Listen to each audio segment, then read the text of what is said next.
Hosted by Mike, the Big Cheese.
Welcome back to the Heavy Metal Mayhem Radio Show. It is Sunday, November 20th. We are creeping closer and closer to the end of the year with every week. And it's been a great year, and I'm happy that I started doing the show again back in February after kind of being off the air with the live program for about a year and a half. So I'm glad I came back, and I'm having a great time doing this. So there you go. All right there, Attacker with Disciple from the 1985 debut record Battle at Helm's Deep.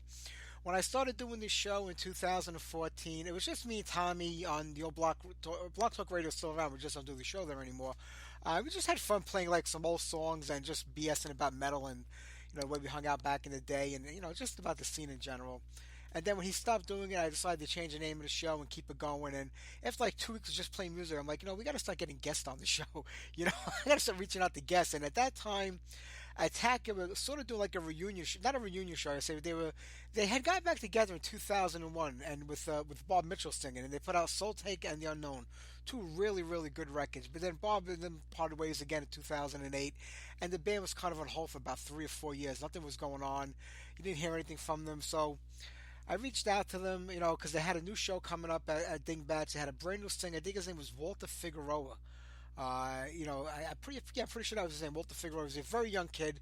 So Mike invited me down to the show, and I went down to go see him. And the kid had the looks, he had the sound. It just something wasn't right. Something was missing there. It just wasn't clicking, and it didn't last very long because not long after that he was out of the band. And next thing you know, Bobby Leatherlungs Lucas is singing with them, which was a great thing, and he's been with them ever since. And we're going to get a new Attacker record next year, so I'm looking forward to that. Always good news when Attacker puts out music. Also, we're going to get new music from Scepter, which is Bob Mitchell's band. When Battle of Helm's Deep came out, Bob has such a unique voice, and it was such a great record. And I still have my copy of it today. There is a reissue of the record. I think it has a different cover on it, so I have to go look into that to find out for sure. But some great stuff. All right, we got a good show for everybody tonight. Dean Roberts of Leatherwolf, if that's what you want to call the band, it's just Dean Roberts. I actually already did the interview. It's pre-recorded. Even Dean doesn't think it's Leatherwolf, so I have to try to. I'm usually like the one person that's always trying to convince these bands, with just the drummer or the bass player, even just the guitar player, it's not that band. He was so down at it not being Leatherwolf. I actually tried to convince him that it was. So, that's a different thing for me, because I'm usually the first to condemn bands for doing that. But Dean was a nice guy to talk to, so it is what it is. And then we have Steve Rice from Kill Ritual, so stick around. We got a lot of great interviews tonight. We'll get on as much music as we can in between. How about right now we do some, let's do some Warlord, Black Mass.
Girl School with Deadline. It's hard to believe that man. It comes off the debut record Demolition from 1980. 42 years ago. I can't believe that. I remember buying that record, I think, towards the end of 80, maybe the beginning of 81. I'm saying to myself, nah, I can't be. I'm like, no, really, it's that long ago. You don't realize how quickly time goes by, man. It just keeps marching on and on. But I was there when that record came out and been a big fan of the band ever since then. I mean, you still have two of the original members in that group. I believe Denise has been with them since the beginning on drums, and Kim is the vocalist and guitar player since the band started. They actually go back to like 75, I think, as Painted Lady before they became Girl School in 78. So band's been out there a long time. And Tracy Lamb, who also played in Rock Goddess, has been with the band on and off since the mid 80s. She did a stint, like I think in each decade, she's did a stint with the band. And she's been back with them for a few years now. And even Jackie Chambers has been with the band since 2000, you know? So that's a long time. They're still out there doing it. God bless them. And right before that, Steel Assassin. I had to play that because Iman had mentioned them last week in the chat room. I was like, yeah, I got to get some Steel Assassin on this week. And right before that, Warlord with Black Mass. What a great band. I mean, absolutely love that band. So much more should have came about them. I've had Bill on the show a couple of times back in the day. As we all know, he passed away a few years back. It was a great loss. He was an amazing musician and guitar player. But so many big things should have happened for that band. It just didn't strike and it didn't happen for them. But they were really, really tremendous. All right, we're going to get a few more songs on, then we'll get to our first interview with Dean Roberts from Leatherwolf. I saw Tony Harnell rejoin TNT. I think this is like, what, the third time he's been back with the band. Let's just randomly flip the calendar to next year. September 21st. That's the day that he will not be in the band anymore. I don't think this would last more than a year, if even that. So mark that date in your calendar. That'll be the day that Tony Harnell is no longer with TNT. Let's see what happens with that. And I don't know if you saw it, but there was this festival in California, in LA, the other night called the LA Burning Festival, or something like that. There were a couple of bands. Riot was on the bill. I'm trying to think who else was on the bill at that time. I know it was Riot, the Three Tremors, Ripper was on the bill. Heretic was supposed to be on the bill. Bitch was on the bill. And I think one or two other bands were on there. And somebody put down that, they got there at 5:30. It was supposed to start, and there was nobody there. The place was empty. The bands weren't even there. I saw that Riot on their page wrote down that this was a clusterfuck, and then all the bands started writing a little bit of it. Not a lot of people said too many things, but some of the people that were there were complaining about it. They were saying that it was inside some Mexican restaurant, which was good if you were hungry, but I was looking at the pictures, and the band was playing on the floor. There was no stage, no lighting, no back line, no nothing. I mean, if you were more than, I think this looked like maybe there was 100 people there. If you were more than like 2 rows back, you couldn't even see the band because they were at feet, they were on ground level. And there was supposed to be an outdoor stage and an indoor stage. And the outdoor stage, I guess, didn't happen either because those bands were playing in the hallway. And they were literally in a hallway. It looked like the bathroom doors were behind them. They had a folding table set up with a speaker on there. Heretic actually canceled the show. They refused to play. I know there was one other band, I think it was Nivion, but they had canceled ahead of time because they said there was no communication between them and the promoter. And you saw a lot of people complaining about the same thing, that it wasn't getting back to them. So, I mean, Bitch played, Riot played, the Three Tremors played, Ripper played. Ripper supposedly ripped the promoter apart during the show because he said he didn't get paid. Oh, Ross the Boss was on there doing his solo stuff. He said he refused to go on unless he got paid, but he went on, so I'm guessing he got paid. It was a real clusterfuck of a show. I mean, when you're coming from out of town, maybe you don't know these places, but you have the internet today. When they say here's where, here's the place you're playing at, don't you look it up and say, oh my God, this is like a Mexican restaurant in LA. It's not even a club or a venue that has live music, and then just back out then. I mean, you just randomly go to these cities and just play shows. I mean, you can see that Riot was disappointed. They said they did it anyway because it was for the fans, and I get that. I really do. Angelo from Heretic was saying that, he felt bad because he never canceled the show in like his 30-something years of being in bands, and he should have maybe went there and made lemons out of lemonade, but he also has a little bit of integrity. So I kind of do get that. It's a little disappointing for the fans if they were going to see Heretic, they show up there, and the band says, we're not playing in this shithole. But you had Riot that played, and Ross played, and those guys, let's face it, are a lot bigger than Heretic are, so maybe they should have played just for the fans. But I get it. It did look like a shithole, and it's just a nightmare. So I'm pretty sure nobody's going to do any shows for this promoter ever again. And it's funny because it seems like he's good friends with Steve Gaines, one of my buddies, who even helped promote that show. Where I say, this is happening next week, go to it. But it looked terrible, absolutely terrible. And I felt bad for these bands because it was kind of embarrassing when you watch them standing on the floor with nothing performing. Some of them are a lot bigger than that. Riot does play in front of pretty decent-sized crowds. Even though I don't consider it Riot, they do play in front of pretty decent-sized crowds, especially when they do the festival circuit and everything. But it just didn't look good. All right, let's do one more set of music. How about we pick up the speed here a little bit? Brand new Aggression. The band just came out with a brand new record. We'll play something from that, and I think we have brand new Sadist too. So maybe we'll do those two back to back, and we'll squeeze in one other thing, and then we'll get to the first interview. So here you go, Antichrist, Devil Cunt. Perfect title, right? Brand new Aggression, everybody.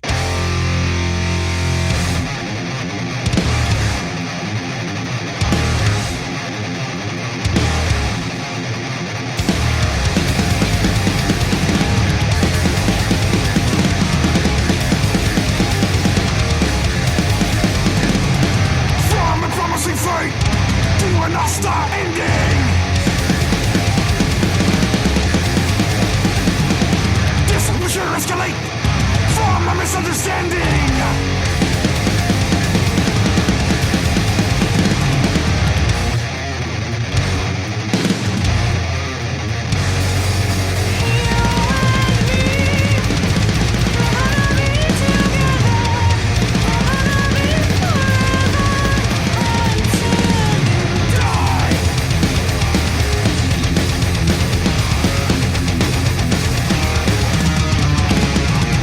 Antichrist.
All right, Savage Death with Satan's Throne. All right, we're going to talk to Dean Roberts in about 2 minutes. I'm going to play something off the brand new record called Kill the Hunted. Then we'll get the interview with Dean on. We did this the other day. Dean must be a roofer because the first 10 minutes in the interview was him saying, wait a minute, and him giving directions to his roofers, trying to communicate with them, even though none of them spoke English. I don't think. I edited it out, you know. I should have maybe left it in there. Would have been funny, but let's do the henchman of the brand new record. We'll get the interview with Dean on. We'll play something else off the new record, and we'll get back to the music. So here you go, the henchman from Kill the Hunted.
to talk to you. Hey, can you give me one minute here, Mike? Hang on one second. Absolutely. Go right ahead. Okay, hang on. Okay, sorry about that, dude. That's okay. I'm just doing I'm doing a roofing job. Okay, so put one nail in, Wayne, over here, and you two, one right there. Put a nail. Yeah, but make sure it's out far enough. Give me that. Okay. So you understand what you guys are doing, right? Yes. Okay. Yeah. Okay, so sorry about that, man. That's all right. No problem. I got you. I have to tell you, the new record, Kill the Hunter, sounds phenomenal. Okay, so I really, really appreciate that. But so are you an old school Leatherwolf fan? Or is this all new to you? I've been with the band since I picked up your first demo tape in '83 when I was a tape trader as a teenager. Okay, right on, dude. So yeah, I really appreciate that, dude, because it's so hard to replicate, the original Leatherwolf with not the original guys, Absolutely, but at this point in time, after almost like 40 years, would you even try to do that? Is there an attempt to make that happen? Because I think the new record stands on its own, and it still has that Leatherwolf vibe to it. Well, when I started making this record, the original singer wanted to use two different guitar players that were younger people, and since I own the trademark and I paid for everything, I figured, hey man, let's just go back to the original guys and see if we can work things out and just finish the record, and so that's when I did that move. We decided not to use Mike because he wasn't singing that ballsy. He's more of a blues guy, and Yeah. he just wasn't, so when we did the tracks with me, Kerry, Jeff, and Mike, and we just started doing the demo work, it just wasn't good at all. The vocals and it was too funny because once I got in that mode, I just within 2 days I found I had this that guy that sang on this record came over and sang, and we were just like blown away, so it's a tricky little thing, going from one singer to another, Anytime you replace a singer of a band, because let's face it, he is the front man, he's the voice that kind of defines the sound of the band. It's not hard, it's hard thing to do, but it's not the first time you had to have done it. I mean, Jeff Martin came in, Chris was in there on some demo tapes. You had Wade on there on the record, World Asylum. So it isn't the first time it's happened. I think people have come to realize, Leatherwolf is going to be Leatherwolf. I think no matter who is singing with it. Yeah. But dude, honestly, I think that the original Leatherwolf stuff was mainly from Jeff Gayer's songwriting. He wrote all that Spirits in the Wind, Spider, Kill and Kill Again. He wrote most of frickin' Street Ready. So so it wasn't so hard, working around Mike and Kerry, because they just weren't such. Nobody can write those type of riffs, that like Jeff did. Hey, but the new album, it has those solid riffs on it, in my opinion. I mean, you have a pretty good, I think, songwriting team in place right now. You've been together for quite a few years, most of you. Well, that's the thing is Jeff was after we got the Mike thing fell apart and the Kerry thing went down. Kerry got in trouble with the FTC. He got sued and committed a felony for fraud. So he just took the money and moved to South America or to Costa Rica. And so. I still haven't talked to him, but he was at the beginning. He was part of it, But Jeff Gayer was, we were still working on finishing the record with him, and he was the main songwriter of all those riffs and arrangements, a majority of them, And then at the end of the day, dude, he just didn't show up. 5 times during this whole record process, he quit, and then it came time to do the guitar tracks, and he didn't show up. So we just 6 weeks later, he called me, and I said, dude, you're out. Things like that have to happen sometimes and make things move forward. But with Rob and Luke, I mean, I think you got 2 pretty solid plays right now. Yeah. Well, Luke kind of came in towards the tail end. That's why he only played leads in 3 songs. Me and Rob sat around there for 2 years just doing everything, And Wayne Finley is another good guy. He can sing, he can play. He played keyboards on, I think, a couple songs. And yeah, it was just it was a feat of strength, dude. Finishing this thing just with me and Rob and Barry and frickin' Keith, Yeah, you would think after like all these years, I mean, you guys go back to the early '80s. I mean, you think that as time went on, it would get easier. That personalities wouldn't clash. Everybody would sort of be on the same page musically after doing it for so long. But it just doesn't seem to ever happen to work out that way. Yeah, it's dude, it's like a marriage, man. Yeah, a lot of them don't end well. So Yeah. Yeah. So on this one, I mean, it was interesting for me because I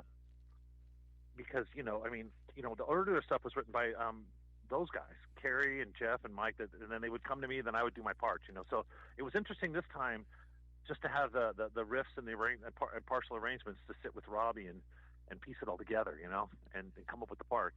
So, uh, you know, I was surprised that it turned out as good as it did without you know the old guys. No, it does. It sounds phenomenal, like I said, it's always hard to replace a singer or a main songwriter in the band.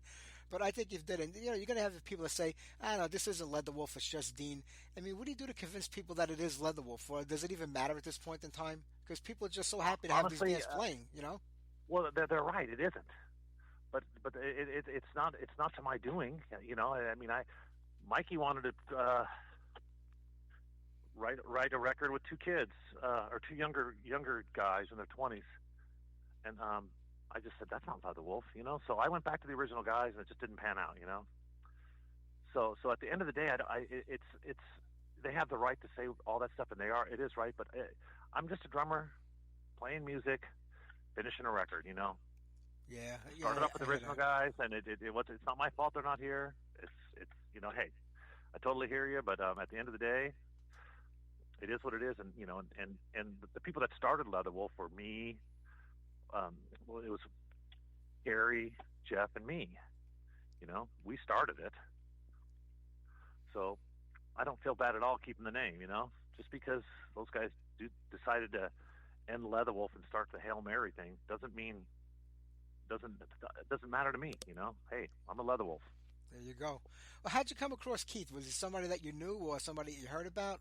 Were you looking to get somebody that was kind of like relatively unknown, or because there were a lot of singers you could have went with that had like a name recognition to them, but sometimes that doesn't work out either. Um, it wasn't that. We were in the middle of doing a demo for Nuclear Blast, and and I just wasn't thrilled with the direction. Well, first off, Mike said I don't want to write with you. He wanted to write with some other people, and Yeah. and I was like, well, that ain't gonna happen because I pay for everything, and I'm not gonna pay to make a record and not write nothing. And so that was just a situation that had to be remedied. Like in a day or two.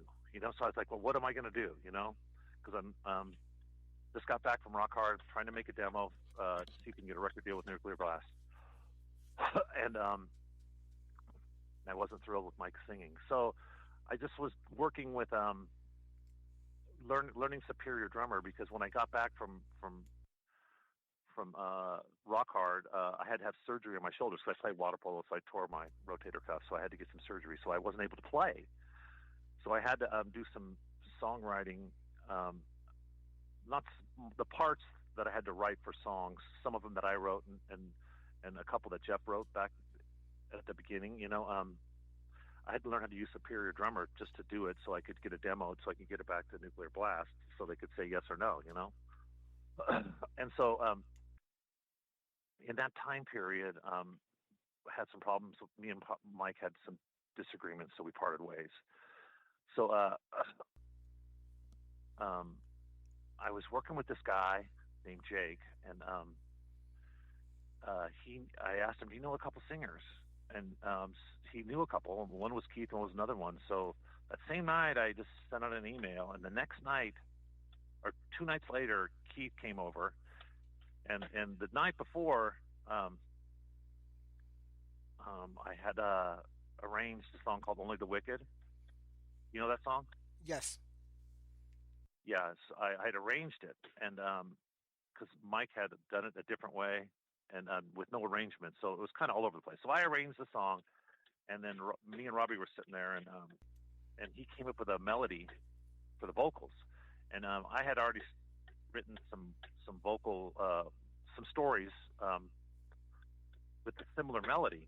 So I just I couldn't sleep last night. 1,000 things running through my mind. Which is too funny because that's what was going on. I'm thinking about, well, what do I do about this whole deal? About Mike and about Yeah. the old Leatherwolf stuff. So But that theme was about that story, you know. And so we got that done, and Keith came over the next night and sang it, and we were just kind of blown away at how good he was, you know, and he could sing it, you know. And so then we asked him to write the words for Nobody and for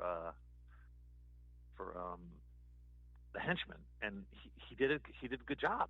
So we were like, okay, you know, he's the man, you know. So then we just finished the demo, which no one liked. None of the labels wanted it. Nuclear Bass passed on it. SPV didn't even listen to it, you know. So all these people just didn't. We got nothing, dude. Yeah. Didn't like the music. So even when this record was done and it was shopped, no one even listened to it. I mean, you know, that's why I'm surprised. You know, that everyone that I'm talking to about this record and anyone I'm doing interviews with, and they just think it's killer. You know. It must be the labels. I guess maybe they were expecting something different. I mean, I still get that leather vibe in there, but it's a completely new album and a new band. You know, that's what you're gonna get.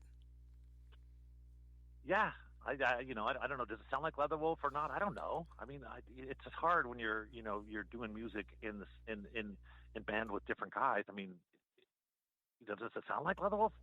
You know, the guy from UK just said, you know, the song that I wrote, "Kill the Hunted," sounds totally like Street Ready and The Calling. I'm like, I didn't write any of that shit, dude. You know, so I mean, it's just, you know, people say this, people say that. I don't know. I can't honestly say if it does or if it doesn't. You know, Yeah. But all I know is I'm an original member, and I just did what I could to you know, support the name. You know. I think you did that, but I mean, if you go back to like the early 2000s, I mean, a couple of demo tapes were recorded, like, you know, over the first 3 years of the decade, and you had, I think, Chris Adams on the first one, then Mike was back, I guess, again, you know, for the second or third time, and he was on a tape. Then you had Jeff Martin, who I love. Jeff Martin, very similar vocal style, I think, to Mike, you know, but all three of those demos sounded completely different from each other and completely different than, you Yeah. know, Street Radio or the Leatherwolf album or the EP, you know. So I mean, who's to say what Leatherwolf really sounds like? Well, I mean, at the end of the day, dude, it's always going to go back to the '80s, you know, the first record. So it's everyone's going to be, you know, comparing it to that, you know. Which, hey, it is what it is, you know. You know, I've always been more of a. I don't like fluff music. I don't like that, you know, pour me, you know, I run, I hide. I'm just not into that kind of stuff. I like more, just kill them, you know, just, you know, here it is, deliver, you know, guitar leads, just pounding metal, you know. And so on this record, I got to do it because I didn't have to deal with anybody else. But that was the band's sound at the time. That kind of defined who the band was back then. But obviously things change over time, and you either go with it or you kind of like, you know, rely on the old stuff. Yeah, I mean, my thing is at the end of the day, if you're going to write music and you're going to participate in it, you just do what you like, you know. Back then, you know, Hideaway and frickin' Lonely Road and all that stuff. It's cool music, but it's just, you know, it's stuff that Mike, Carey, and Paul wrote, you know. True. Well, you know, when the full length came out in '87, that was on Island Records, a major label. I think they were part of Atlantic back then.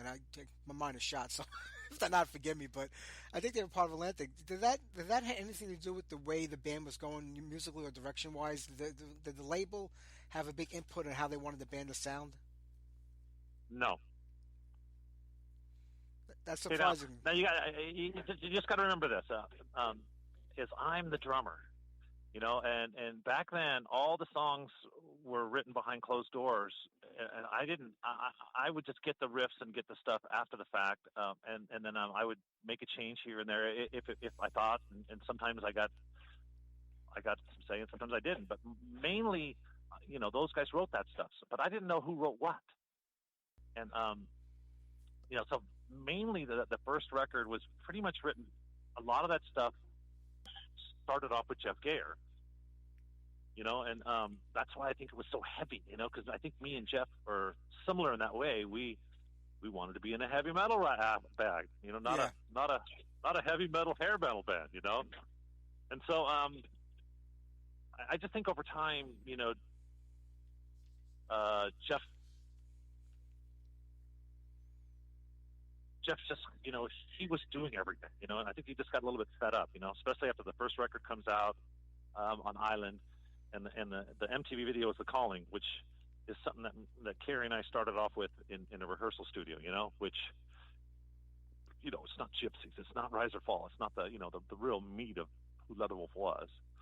So I just think, and then even on the second record, Hideaway, on Street Ready, it's not a Jeff song, and to me, there was way better songs that should have been done. But I just think that slowly and surely just kind of, you put all that effort, all that time into writing all these killer riffs, and then your song doesn't get picked. I just think that might have had an influence on Leatherwolf just getting a little bit more mainstream, if you'd like to call it that, and not so aggressive, Yeah.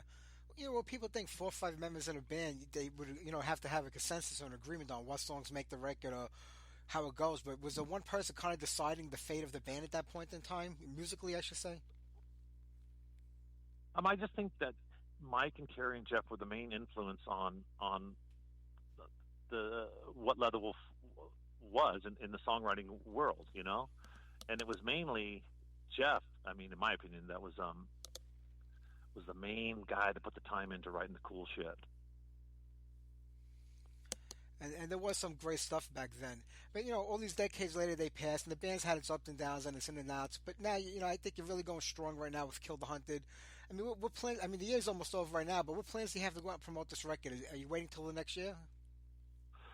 It's it's just been the story for the last 20 years, man. It's we don't have a booking agent, and we just hope we just get shows. We'll go play Bang Your Head. We'll play these bigger shows and just do club dates around it. But it's all going to depend on what comes our way. We all want to play, and we've always wanted to play. It's just getting the opportunities to do it at a higher level, which is kind of tricky to get in.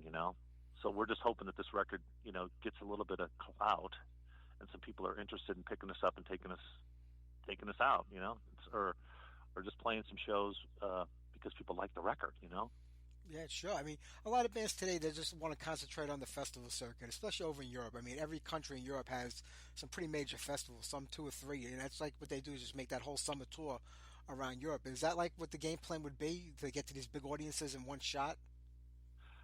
Honestly, all of us would play 365 days a year if we could pay our bills from it, Yeah. At the end of the day, it's, if the opportunities come, we'll play. At the end, it's, if that's just how it is. So Sure. we all want to play, Yeah. I mean, that's one of the reasons we like me and Rob and or Rob and I put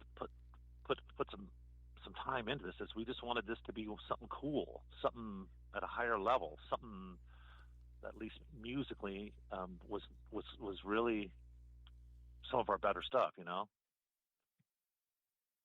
Absolutely. Are you still utilizing 3 guitar players today? Because on the album, it's only credited to 2. Are you still using a third one live, or are you just down to the 5-piece now? No. We Leatherwolf right now is Keith Adamiak, Rob Math, Luke Mann, Bryce, and Wayne Finley, the guy that played with Michael Schenker. Yeah. And me. So it's 6 of us. So when we went out to play, it was like M3. It was all 6 of us, and we have the keyboards and the third guitar player. Because on this record, there's a lot of 3 guitar player parts. So we wanted to be able to replicate that live, and be able to play the old stuff, vocally and keyboard wise, like Cry Out or like Chips. Princess of Love. We could actually play the parts live and actually replicate the record a little bit closer. Yeah, that's great. And if people don't realize that, you guys are doing that almost from the very beginning. Long before Iron Maiden got famous for keeping a third guitar player in the band, they'd even accept today have 3 guitar players.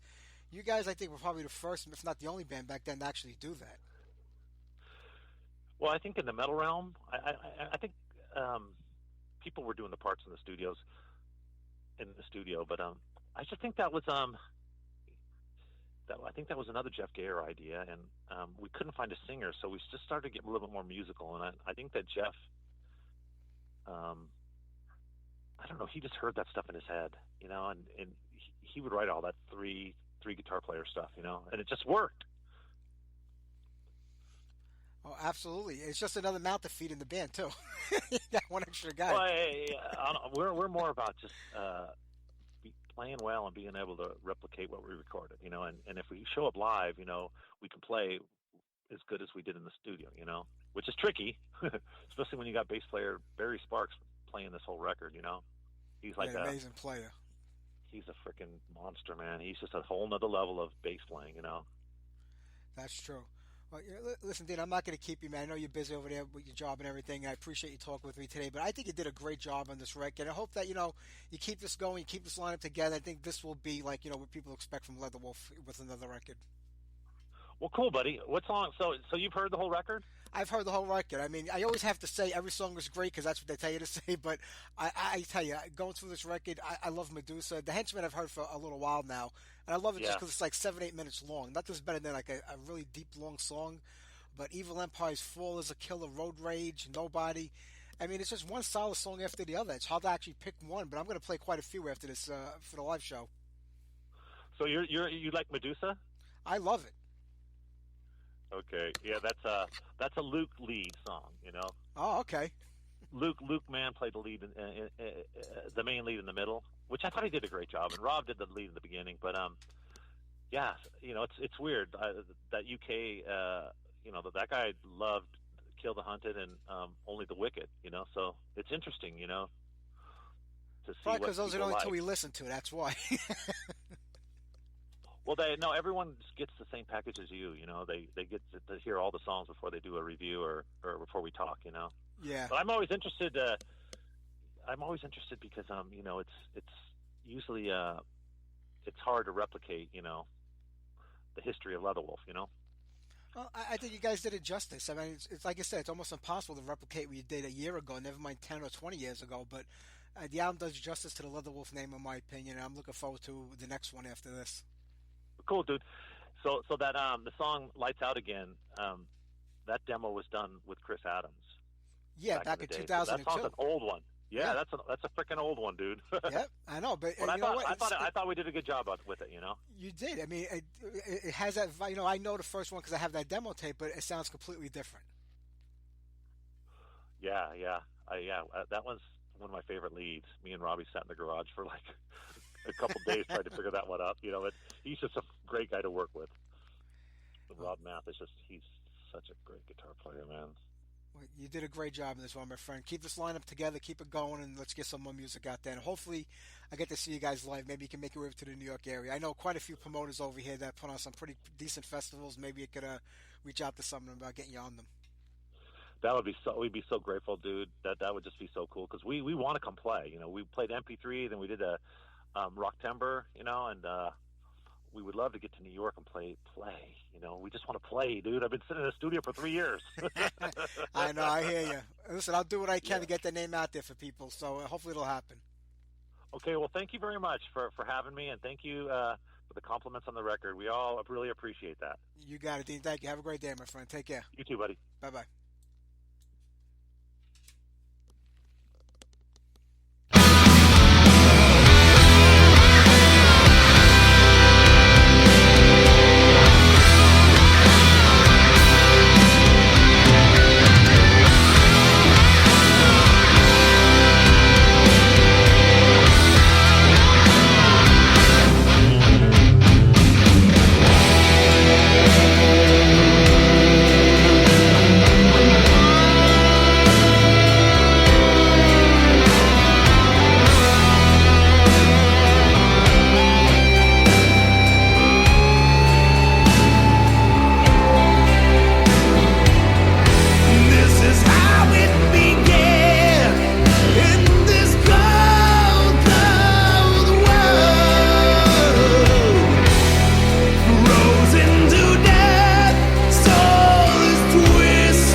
right, brand new Leatherwolf. I think that's probably the best song on the album, The Henchman. It's a really good record. Just doesn't remind me of Leatherwolf, so maybe I should have changed the name. But it's kind of hard to let that name go, and I do get it in a way, but it is kind of hard. But some pretty good stuff over there. All right, we're gonna get to Steve from Kill Ritual in about 10 minutes. We'll play one or two more songs between now and then. It's already getting late into the show, and we got to get to one more interview. I can't believe next weekend is the final weekend of November. It's Thanksgiving this weekend, so if I forget to say by the end of the show, everybody enjoy your Thanksgiving here in America. Have a happy one, have a healthy one. And the holiday season really kicks in after that. You know, Christmas is right around the corner. So we'll have our Christmas special this year, our New Year's Eve special. There's no show on Sunday of Christmas Day, obviously, because I will be with my family celebrating it. But I'm going to pre-record our Christmas show, and we'll air it that night live. Well, the show will be live but pre-recorded, if that makes any sense. It'll be a new show, but whatever I'm trying to say, you'll get it. All right. How about we do Warlock? This is the Warlock out of Texas. There were quite a few Warlocks in the 80s. They were around 84, 85. They played, they had like two demo tapes out. And they broke up. They got back together a couple of years ago, and then they broke up again. And I think last year they put it back together again on the Warlock, Texas, because there were so many other bands named Warlock playing out there today. I don't get taking band. I mean, you know, back in the 80s when you had a name and you were in Texas, maybe there's a band in New Jersey called Warlock, which there was. You wouldn't really know, you know. But like today we did today, all you can do is type in the name of a band. If it comes up, why take it? I see so many new bands starting today. They're taking names of bands that are pretty well known in the underground scene on top of that. That just doesn't make any sense to me. That's what you have the internet for. Just Google the goddamn name. All right, here you go. Warlock, Hotter Than Fire. It's a demo, so it's not going to be the greatest quality, but enjoy.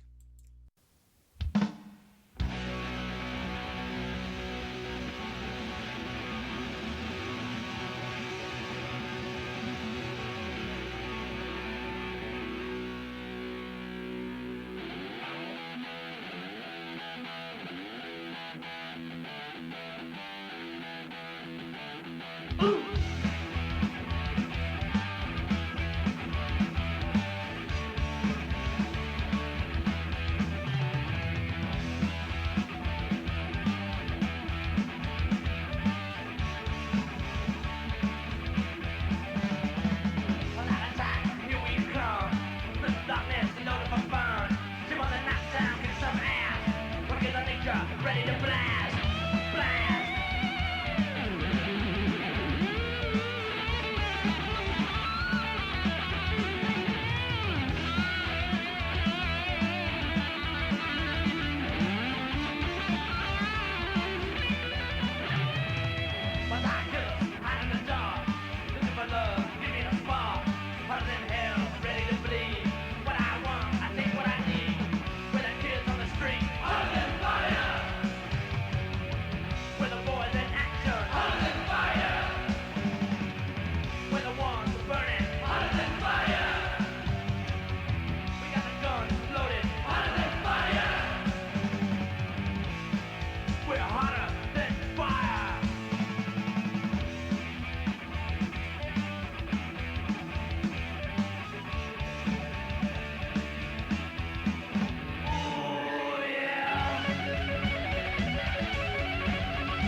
right. There you go. Thunderfire with Headbanger.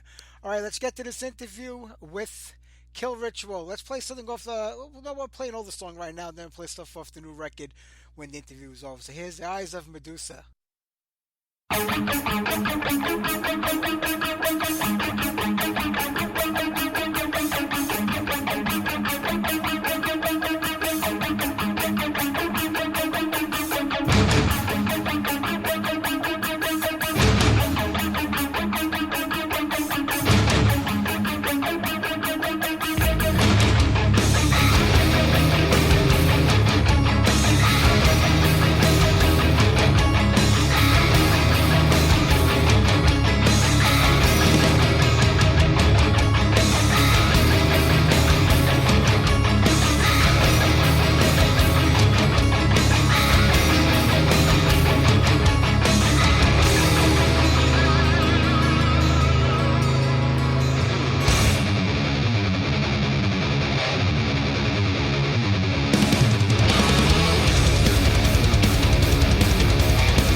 Good. How you doing, Mike? This is Steve from Kill Ritual. I'm doing good, man. How are you tonight? Good. I'm good. Listen, I have to tell you, a big fan of your music, going back to way back to the Compton days. That's how long I've been following you. So it's been a couple of decades now. Oh wow. Okay. Wow. Like I know I'm old as fuck, but I'm even older now. I tell you, if the '80s feel like yesterday, but they really were a long time ago. Yeah, I know. It's true. But I'm happy. I mean, you've been doing this for such a long time. I mean, from Magica to Kill Ritual, it seems like there's never a break in the action for you. You go from one band to the next, and you make something out of each one that you're in. Yeah, well, I don't know. It's just, I guess it's just what I do. I enjoy, love playing music, writing music, and just, I have a pretty good way of focusing on that, and and making it happen, and just, hopefully writing stuff that, that people, get a chance to listen to, and and enjoy, and have some quality to it. So I think that's why I can always progress and move forward, because I try to keep that that focus. You've definitely done that. I mean, the last 3 years have been kind of hard with COVID, but if anything good came out of it, if you could even say that, you've been really productive music-wise. I mean, from The Opaque and the Divine to Thy Will Be Done to Kill Star Black, Dead Hand, Pierced Heart. I mean, it must have took you 3 years to come up. I mean, I thought Supercalifragilistic was a hard one to get out. Try saying this one over and over again. Oh, everybody's cracking me up on the title. They're like, dude, why is it so long? I said, I don't know, why not? It's just like, it was one of those stupid things that was for the title of the of the song, and I'm like, oh, that's kind of an interesting maybe title for a record. And people are just like, dude, what's up with that? I'm, oh yeah. You know what? You aren't going to forget it, because you're going to go, oh my God, that really annoying title, whatever that is. But that's what I love, and that's what makes it great, because there's probably 1,000 people right now trying to Google that to see if it's related to a story or a line that somebody said in a movie or something. It's just going to come up blank, probably. Yeah, well, I mean, it was either that, or we were going to call the album, you're a dick, but this was better. Well, this was a good choice. I have to tell you, the songs on it are absolutely killer, and I would not expect anything less from you, because going back to the beginning, like I said, you do put out quality music, and every band is always a little different than the next one. You have a very distinctive tone in your guitar playing, and it carries on from band to band, but each one is so different in its own right. Whether it's based on the people you're playing with, how you're writing, or the style you're going for. And I think with Kill Ritual, I think you've really, it's hard to believe it's been like, really, about 10 years since the band's before, maybe 12? Yeah, it's been, it's actually been 12, because I think that when the Magica, ended, that was kind of like right before 2010, and I kind of like, it was actually, before that, so yeah, it's been a while, and kind of like, took up, the ashes of the Magica, and actually, a lot of the stuff that's on the first Kill Ritual record was probably, some of it was composed for a Magica, but then the band fell apart, and I just kind of like switched gears and moved it to a different direction with Kill Ritual. But it's kind of a continuation. But they're very different. I mean, I think Magica's a different band than what Kill Ritual is. But yeah, it's been a long time. But for me it just flies by, because I'm just like, hey, I just keep plugging along, and things happen, but it's just the way it is. So. Oh, it's true. I mean, one of the hard things is, like, anytime you're in a band and you have to replace the lead singer, that's a tough call, because they are the face of the band, or the voice that kind of defines the sound that you're writing for. But going back to Magica, when Norman, came into the band and took over for David, I forgot who David was, and I love those records with him on there. But Norman is such a powerful singer, and then when Kill Ritual got Charlize into the band, it was the same thing. I mean, it became a whole different band, and sound-wise, and it just was a great improvement on what you did before, and that's hard to improve upon, because I always thought it was fantastic stuff. Yeah, I've been lucky. I think that every guy that I've worked with on the vocal end of things is always they've all had their their strong points and their own unique abilities to do things. And for me, it's just like, I want to work with people that I think are quality. I mean, I think that, when we first started, Kill Ritual with, the original singer, I mean, Josh, he had a he had a very unique voice. It was very different. It was kind of, for me, it was refreshing because, after working with Norm, Norm's, obviously like the typical power metal killer, multi-layered, vocalist, and Norm's fantastic. I mean, that's what he does great. And then, to go for something different was cool. And then, then we had Dave in the band for a while, and he was a little bit more of a bluesy rock singer. But these guys were all the guys that the best guys I could find at the time, and the best guys I could work with and were willing to do it. So I just keep plugging along. If I figure that, hey, the songs are good, the singer's good, just the music will be great. But but Chalice, he's ultimately what probably what was probably the transition from Norm, to Chalice is probably the logical thing, but obviously at the time it wasn't available, it wasn't happening. So but now he's the right guy for this kind of music, and my writing is obviously going to reflect his voice because he's had a little bit darker, like more sinister voice. So I'll write stuff that's going to fit his voice a little bit better. So that's that's kind of what is what happened in the last record. It kind of goes in the more direction he's comfortable with. Absolutely. I mean, when Kill Ritual was started, like you said, the first record kind of was where Magica left off. You were picking up on some of those songs, but is there a distinction like between the two bands in your mind where you said, I want to make this band completely different, or I want to do something different, or was there a sound that you had in mind, or was it just how you write and what comes out? Yeah, I did. For me, it was like, but at the point we got to the point at with Kill Ritual, when I made the decision to form a new band and do whatever else, I wanted it to have a little bit more of a classic metal feel. So that was, for me, it was just like, Magica had taken the modern thing, to a certain point. We were very like influenced by bands like like maybe Nevermore, a lot of 7-string, really heavy duty stuff that was happening at the time, and we kind of like touched on that a little bit. But when it came, to Kill Ritual, I'm like, what? I want to do something a little bit more rockin', a little bit more mainstream to me. As far as like, old school metal.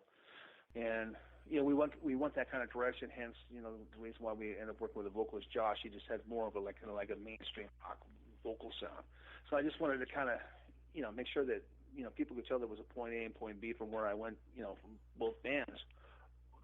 But as it has evolved, it's just like I just want every release that we do and whatever else to be, quite definitive at the time, and different in sound and production and approach and songwriting, so that that when you listen to one of our records, it's just like, okay, that's them then, this is them now, and just keep evolving. I don't really want to end up being too one dimensional, because I just don't consider myself to be a one dimensional person when it comes to my songwriting, whatever. I'd be like, a lot of people don't realize that, I play metal, but whatever else, but I can play a lot of different guitar styles. So I can just kind of let that stuff kind of come in and out a little bit, just to kind of give it different flavor. But, it seems to work. So I think it's cool. Oh, absolutely. Like I said, I got into you with Gotham when I bought this 7-inch. I picked it up in an import store here in New York, the 12 O'Clock and All Is Well single. That actually was, I got to tell you, I've listened to it a couple times, in the past, and I think that stuff was pretty well advanced and pretty well done for the time period when it happened. Oh yeah. I think that when I hear it, I can still hear, my guitar playing. I can still hear, where I was, and I don't think I've really changed that much with, kind of the way that I approached songwriting and stuff like that. And plus, and then again, the guy that was singing on that, Matt, he was an old high school friend, but he was a killer singer, man. Which is, awesome singer, but he just kind of like, he never get his shit together to the point where he could take it to the next point. But I think it was, really well done for the time, and I think it was just a natural progression that, where I've gone ever since then. So. Oh, absolutely. But Gotham was around for quite a few years. I think before you were with them. I think they were Vienna or something before they became Gotham. Yeah. So they kind of had a defined, I guess, sound already before you joined or hooked up with them. But now you go from there to a Magic, and now it's your thing, and it's all yours, and it showed what you can do on your own. Is it nice when you're in a band from the very beginning and the project starts with you in it? That way you kind of define where the band is going and what the sound, the style is? Or is it harder, or is it easy actually when you just join an established band already is playing maybe music that you're into? Well, I think for me, it's like, it's obviously, way, it's way more productive to be able to just start things from the beginning and not have to rely on what something's happened in the past or some formula that's already been kind of like concocted to for a sound. And I was able to just just do what I feel comfortable with playing wise. I mean, I just whatever falls under my fingers, whatever I want to do, that's fine. I mean, for me, I've always had an issue with when I play other people's music, it's their music, and they have their own, little habits, little things that are just like, strange and unique to them. That sometimes it's hard to translate when you try to, play it, incorporate it into what you're trying to do. I mean, for me, it's like Judas Priest. I mean, when I love, that's one of my favorite bands ever. And I can play a ton of their tunes, but they just have a unique way of playing stuff. It's like, I don't know, man. It doesn't fall under my fingers the way that they play it, but because I have to kind of figure it out. But that's what's cool about them, and that's what makes them unique. So, and that was, it's just much easier for me to, take things from, where I wanted it to come from. But I never really put too much thought into it. It's just like, hey, man, write a cool song, write a cool riff, let's jam it, let's play it, and then sounds great, it's good, let's move forward. And that's just always the way I've done things. So. Absolutely. I was really surprised when Magic had put out a new record a couple of years ago. I never saw that coming. I have to be honest with you, because I figured when you ended it, it was over. I guess things weren't happening with the band members and things were going. And I never thought it would happen. And I'm glad that it did, because hearing that music, I mean, you kind of picked up where you left off, but yet it was so far advanced compared to the last record. I mean, I was so happy that you did that. Yeah, I think well, kind of basically what happened with that is, I just had over the years had a bunch of music that didn't really fit what I thought, Kill Ritual was going to be doing, or didn't fit well with whatever vocalist I was working with at the time. And I compiled a bunch of tunes. I'm like, man, this stuff really sounds like, Magica type stuff. And then, I just kind of reconnected with, with Norm and said, hey, man, what do you think, dude? Let's maybe do this thing, because, we had, kind of like, gone our separate ways. After, I mean, it was probably like almost 10 years, and, he's had, his projects, his bands, kind of reconnected. I said, hey, let's see if we can, put a record together real quick. And, it went very fast. I mean, it was just because I had, all the music written, gave it to Norm. Norm's a very, he's a very proactive writer. He'll sit down with a record and write it in a couple weeks because it's just, he's just, we're very similar in that way that we can just get things done. And then we, just completed it. That at the time I had been working a little bit with the drummer from King Diamond, Matt Thompson. And I said, hey, man, if you want to do this record for us, and he's a totally great drummer, fantastic pro, knocked it out in like maybe, I don't know, a week, something like that. It was just one of those kind of things. It was like the perfect situation to get it all done, put it together, and we did it, and then that was it. So it was cool. Yeah, I mean, I know Kill Ritual is the main thing, and that's like your priority, and that comes first for anything else. But is it Magic at a place right now where every couple of years, whenever you feel like, and maybe the music is there in your mind that you want to create, that you'll come back to it, or was this really just a one-off to kind of maybe close out that chapter? Yeah, I mean, for me, I mean, I got a lot of material that's hanging around. Actually, had sent Norm a bunch of stuff. Right before the whole shit show with the COVID and everything, I sent him a bunch of stuff, and then he had some health issues because he ended up getting the vaccine, and he ended up having some major side effects from that with hearing loss and vertigo and all kinds of crap. And he was like, man, I don't even know if I'm going to be able to play music anymore. And then he got involved in his own project. So, I mean, there's still some stuff floating around. We'll see. I mean, it really depends on him. I mean, because it's just like if he wants to work on it, he'll work on it. If he doesn't want to work on it, then then we'll just go, hey, that's what it is. But I mean, he has his own focus with his other band, and I have the focus with Kill Ritual, which is obviously, to me, Kill Ritual is progressed and probably a little bit more visible and done a lot more than Magica did during that time. So, I mean, I just got to go with the easiest path of how things work out. Yeah, sure. If Kill Ritual is doing tours and Kill Ritual is working, we can put out records and we can be on the label. And I can't really sit there and just go, what, I got to just like take time off for this Magica thing, which is probably a little bit more difficult at this point. So. Sure. Like I said earlier in the interview, like, 2 full albums and the EP over, like, when it's done a 24-month period. I mean, the output has been incredible, but it's quality. I mean, you got a lot of stuff cooking in that brain of yours. I mean, there's a lot going on. You think after a while you get burnt out, or you just say, I can't come up with nothing, but you just keep producing more and more, and the quality is like about as high as you can get, in my opinion. Yeah, I don't know. I don't know. I mean, I don't like to, talk about too much. I never want to jinx it, but sometimes I feel like, oh God, man, I just like, what have I got left in the tank? Because sometimes you think that, you're, and to me, it's just taking a mental break. Walking away from music for a while, and it all comes back. It's just like you gotta, just have a little bit of a period where you kind of like, I mean, I'm kind of a guy that I just play guitar like, every day and just pick up an instrument, whatever, and play. But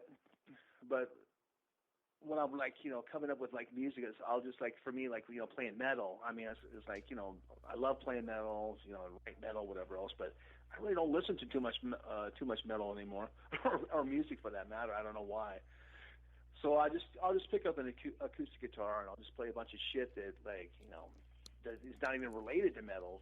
And then that kind of like opens up, the brain again, because I'll hear some melodies, I'll hear some stuff, and then I can take it back and kind of transfer it into, more what I do with, the metal thing, and it just seems to be, I just constantly have ideas. So it is, which is cool because I always feel like I'm learning still. I mean, I was like, over the years I've definitely got more into like, composing, harmony, playing keyboards and stuff like that. So I can kind of like open my mind a little bit to expand that. So it's, it works, for keeping me productive.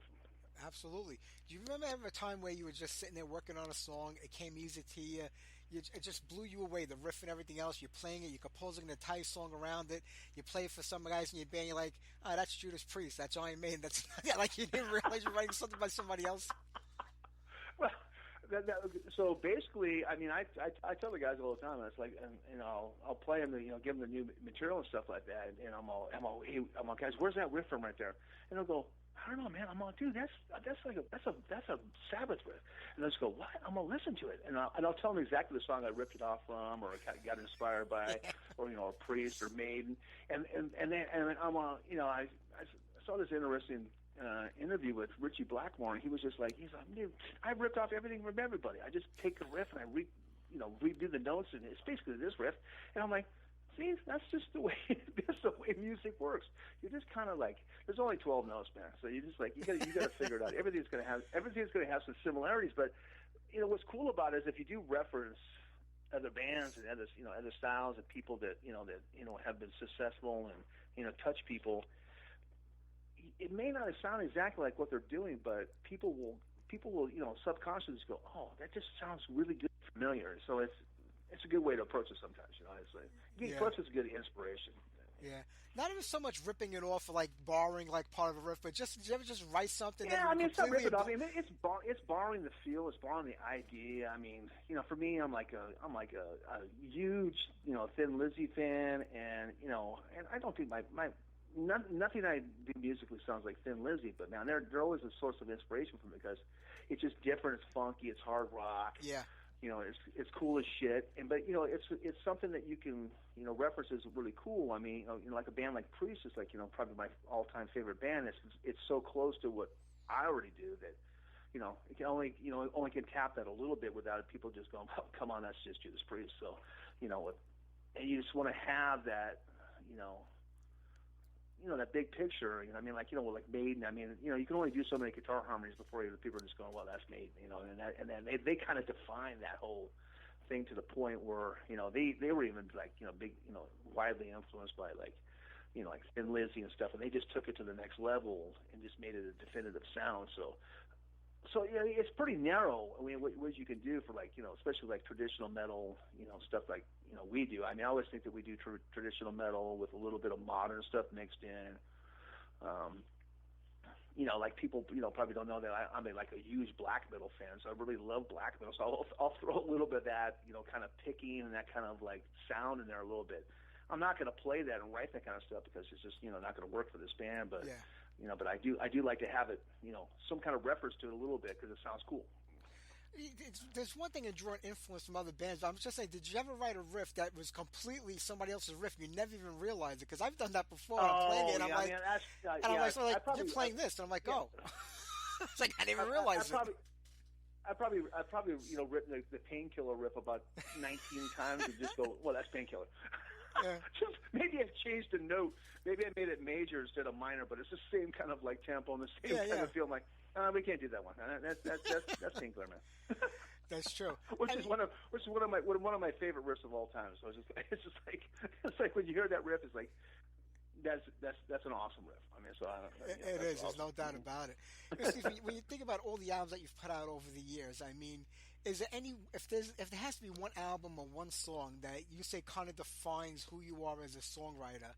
And I know each album gets better and better for the fans, but I hate to say which is your personal favorite because it's like picking out one of your kids. But is it in the future when we're all dead and buried? I mean, if somebody says, "I wonder what he would define himself as a musician based on an album or song," which one would it be for you? Which album do you feel really represents you as a songwriter? Like really captured everything you're ever trying to do. Well, I mean, obviously, though, we're talking about now and how I feel. I mean, I like the new record, quite a bit, and there was one point where we were finishing up the record and what was going on, I actually just wanted to like throw in the garbage can. I was just so sick of it at that point. I was just like, my God, man, I can't stand this record anymore. And and it was good to walk away from it. By the time we turned it into a label and everything came out months later, I'm able to appreciate it now because. There was one point I was just like, is this shit going to work or what? Because, I mean, I just thought some of it was crap. But because I just had, when I hear the record, all I hear is, what we're doing to me. And I just hear, things that I think that would always be better. But I'm not hearing it from a fan perspective, which I think is weird, And so everybody else gets to hear it from like, the first time hearing or as a fan and they can appreciate it a lot more than I can. Back to your point about I don't know. I mean, probably. I wouldn't say favorite, but like maybe songwriting wise, one that you felt like you hit the mark on every song, everything was like just right there for you. I think. I mean, I really think the Opaque record has some really, really cool shit on it, and it was really, really good.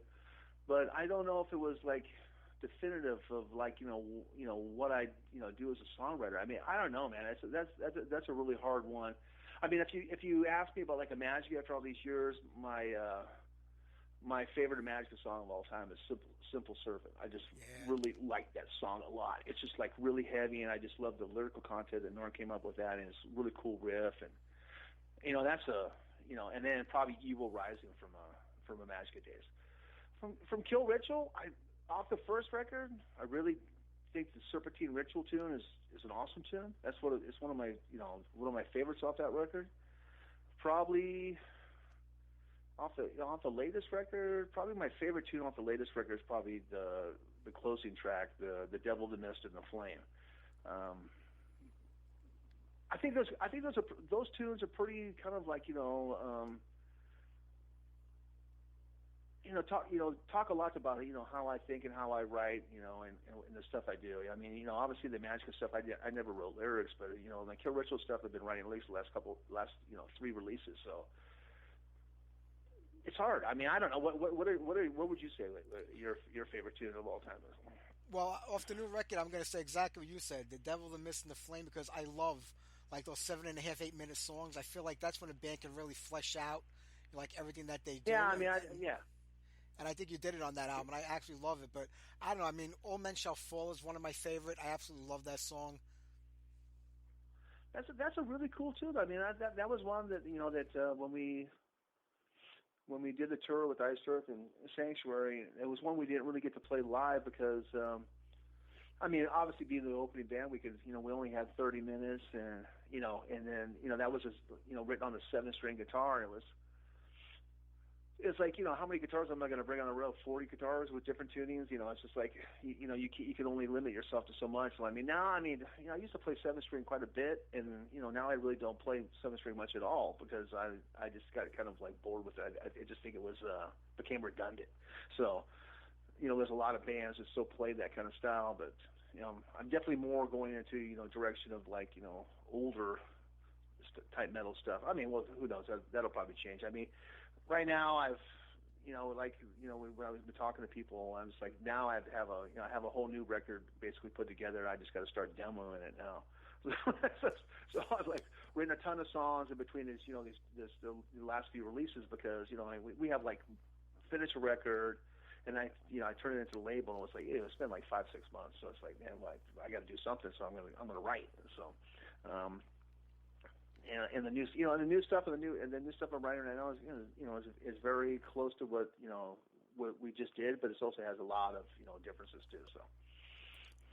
I'm looking forward to that. Because a lot of people forget, these records are in the can sometimes for months, and lately, a lot of these albums have been in there for like years because bands have been holding back on releasing them, hoping that this COVID thing is going to go away and they can get out there to play live. And I know you guys haven't been able to play much live shows over the last 2 or 3 years, especially in California. Yeah, man, it's been horrible, dude. I mean, for me, it's just like, man, when we came off the All Man Shall Fall record, and we just finished up the U.S. tour. And we already had all the material put together for the Opaque and Divine record, and it was ready to go as far as writing wise. But then Dave decided to leave the band, and we had to get a new vocalist. And I'm like, okay, cool. So, and once he said, hey man, I'm out. I'm like, well, dude, I'm not going to keep your lyrics. I'm not going to use your material. So I'm just going to say, you keep your shit, and then went into a totally different mindset of like, having to get a new guy, but by the time we finished it all up and then the whole COVID thing happened, and it's like, wow, we just killed all the momentum we built up because of that, But then we decided, hey, we just got to move forward. You can't, you just can't sit there and not do anything. But I think a lot of bands did that. They didn't do anything, or they just sat on records for like 2 years. But I don't know how you can do that because I just would be really bored of that music by the time it got released. Yeah. Yeah, absolutely. Well, with the Opaque and the Divine, I mean, because it was recorded, it was, when Dave was still part of the band, did it change drastically when you redid it with Chalice? I mean, are the songs pretty much identical, or was there a different vibe to it? I'm going to say no, because when I write songs, I write songs totally with in the concept of like I hear where the vocals should be. I hear where the arrangement should be. I don't change any of that shit for a singer. So I'm just like, occasionally the singer will say, hey man, can we lengthen this bridge part or whatever, and that's easy to do. I mean, I go, okay, we can do that. But when it comes up to the initial ideas and stuff like that, I'm going to say no, because for me it's always been like, hey, this is kind of my thing that I've worked from the ground up. And I want to be able to control certain aspects of it, and I feel that it's been to the point where it's successful enough. I mean, there's a reason why I'm always able to work with like really good people, good singers and stuff like that, because when they walk in, they don't have to do much as far as like, well, this guy's got his shit together. We're not like just like sitting around playing with garbage music or a riff. That's why I've always hated about other musicians. Like, hey, dude, I got a riff. Okay, cool, you got a riff. What else you got? I got nothing. Okay, well, you're not even a songwriter. I said, don't even bother me, dude. So it's like, dude, I got so many riffs. I fucking shit them out every morning. But what am I supposed to do with a riff? Occasionally somebody will blow me away with like a riff, and I'll go, hey, that's cool. Let's incorporate that. But that's rare, far between. So. Yeah. But anyway, so back to the point. Yeah, I mean, it's just like not really. So I mean, so the only thing that changed is like I had to kind of flush, the ideas that that Dave was going to be using out of my mind, and write the lyrics and stuff like that the way that I thought I needed for the music. And he was a person that was really into like the darker aspects of stuff, and that's stuff I kind of enjoy and everything else, because it's just like, to me that's metal, that's kind of fits the mold. And the music was darker anyways, and I think that was probably the problem he was having is the music was a little bit darker, a little bit more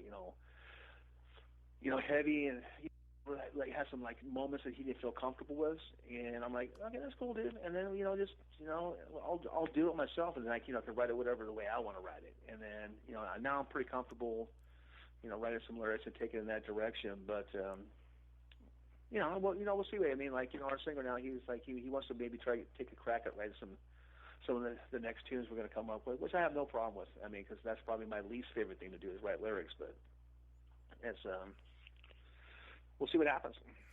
Well, if your track record holds, I'm sure we're gonna have a new record in 6 months. We'll be doing this again, probably around April. So you never know. But Yeah, it's, we'll see. Well, I mean, the label they call me tomorrow and go, hey, dude, man, you guys sold one copy. Yeah, we're not releasing any more of your shit. I don't think you can have to worry about that with this record. I mean, you're literally one of the few bands that keeps getting better and better with every album that you put out, and this one here, I think, is the pinnacle so far of what you've done. It's really fleshed out. Yeah, I mean that has to do with everybody involved. I mean, it's the drummer Seamus. I mean, we have a real good relationship, and he's really in tune with what I do. It has to do with our singer being the right guy for the job. It has to do with that me working with Andy LaRock for all these years and stuff like that. He's pretty familiar with the way that I do things, and he always makes the record sound really, really good. And what I like about the way he does, he always makes the record sound good, but he also makes it sound like the record that it is at the time. He doesn't try to make it sound like everything that's coming out, which is, I think, is the right way to approach it. I mean, there's some really great bands that was like, but some of the productions tended to be, very similar, and they kind of follow a train of thought about like, it has to be like this guitar tone and this, and which is fine and cool, but I get really bored of that really quick. So, I like it to have those those past references because I'm old as shit, and that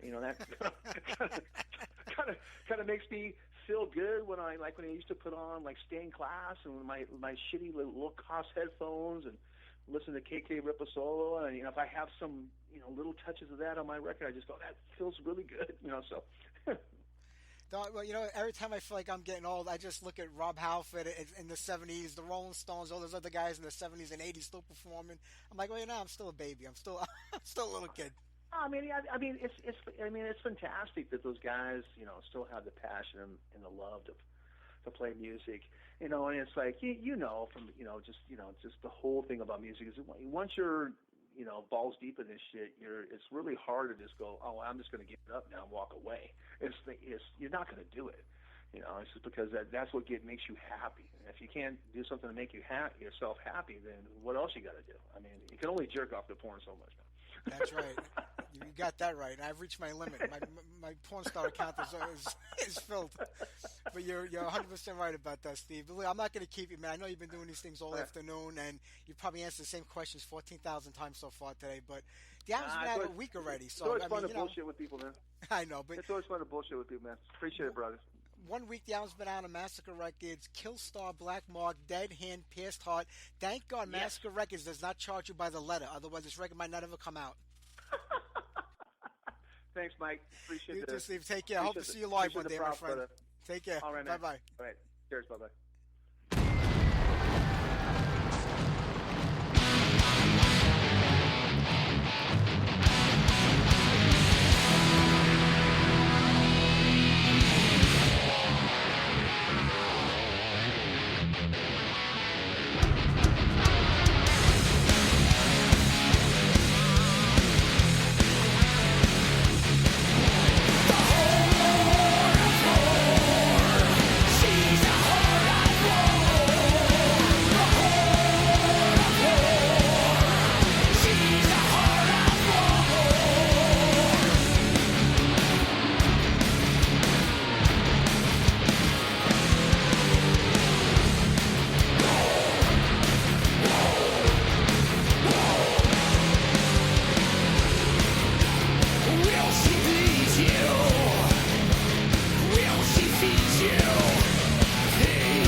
down to the horror of war. Who do you think you're dying for? Suck our tits and beg for more. Who do you think you're killing for? The horror of war. She's the horror of war. The horror of war. She's the horror of war.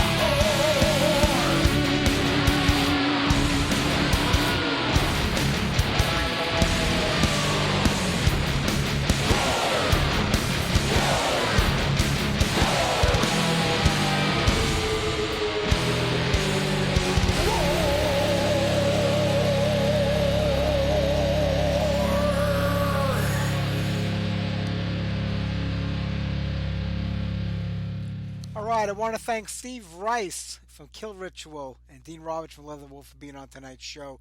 Have a great week, everybody. Happy Thanksgiving. I will see you guys next Sunday. We have members of Steel Inferno and Mere Mortal, so don't forget to tune in next Sunday if you're not too tight over from your turkey this Thursday.